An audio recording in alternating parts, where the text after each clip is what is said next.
on how close you are to a celestial body. Did you understand that? Did you know that if you step on a scale, it's not so much that you're pressing down on the scale, but rather that the earth is pulling you into the scale.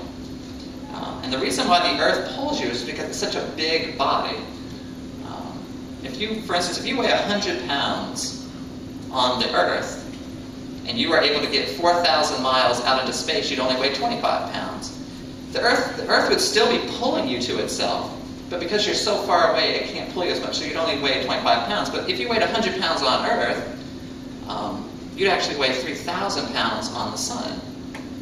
Not for long, because you burn up and weigh nothing, but for the millisecond that you were standing on the sun, you'd weigh 3,000 pounds, because the sun is that much bigger than the Earth, and so its ability to pull you is that much greater. It's called gravitational pull. We see that in the tides, for instance.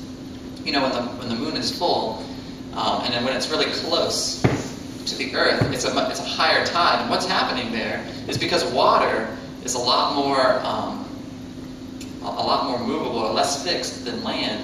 When the sun comes over the ocean, all that water which is settled down into the basin of the ocean, into the crevices and so forth, the moon actually is pulling that water away from the Earth. That's why the tide rises. And the scientists call that gravitational pull. And so it's not so much that we're spinning really quickly or anything else. It's not centrifugal force. It's just the ability of a huge body to attract smaller ones. And that's gravitational pull. So the closer you are to something, to the Earth, the heavier you are, and the more tightly bound you are to it. Now, I talk about gravity, I talk about gravitational pull, to make the analogy to our bondage to sin.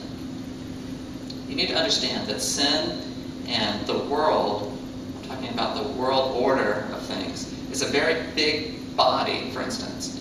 And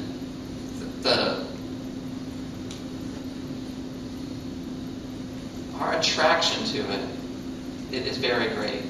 And the closer you are to sin, the more you're living in sin, and the closer you are to living in the world, the greater the world's ability to hold you tight is, and the greater you are in bondage. The descent of man was very easy. We used to be pulled tight to God, but we rebelled against God, and the descent of man was very easy. We fell to earth very, very, very easily, so to speak. But now, our attraction to earth and to sin and to the world is very heavy. So heavy that it's really difficult for us to even lift a foot. We're weighed down by our proximity to sin. And it takes a lot of energy and effort for NASA to put people into space, right?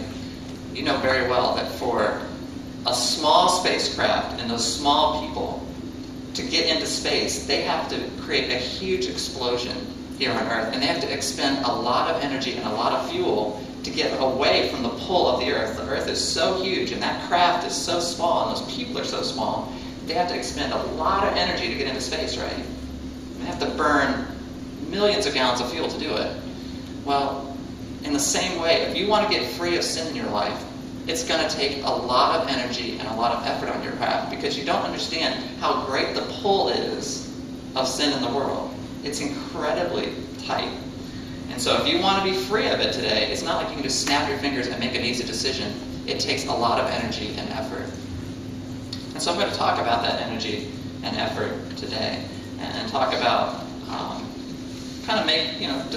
seeing the cost, because that's really what God is going to be talking about to the nation of Israel. And Israel is a good example of this difficulty. Israel was a country that was a people of which we're the spiritual descendants today of the church. They were a people who really experienced the difficulty of the bondage of sin, the bondage of the world. And even though they had the benefit of God, they had the benefit of the law, they were so tightly bound to selfishness and self-seeking and of sin that they had a hard time breaking free of it and living a holy, righteous life.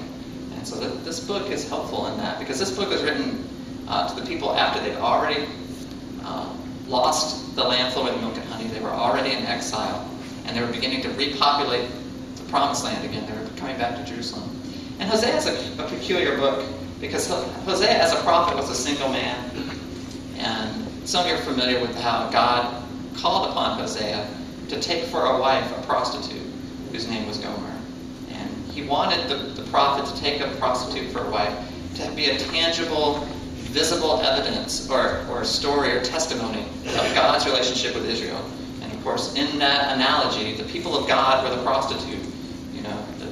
That we had, we'd gone after other men and other pursuits.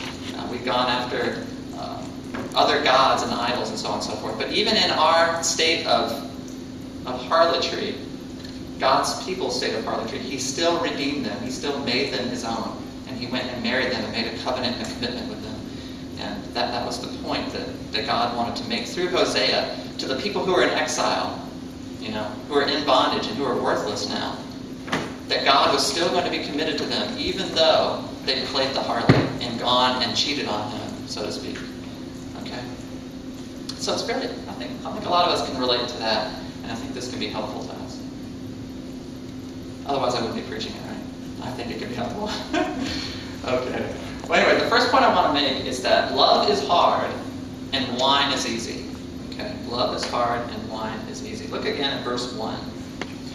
So the Lord said to me, "Go again and love a woman who is loved by her husband, yet an adulteress. Even as the Lord loves the sons of Israel, though they turn to other gods and love raisin cakes." Your probably doesn't have raisin cakes. You might have wine there. It's a great product. I guess. I don't know what you actually have in your scripture, but mine says raisin cakes. Here's the thing. God's love for us is great. Okay? And Hosea here was not told to go and simply live with this woman. He wasn't told to go and escort her. He wasn't told to go and provide her a living. He wasn't told to go and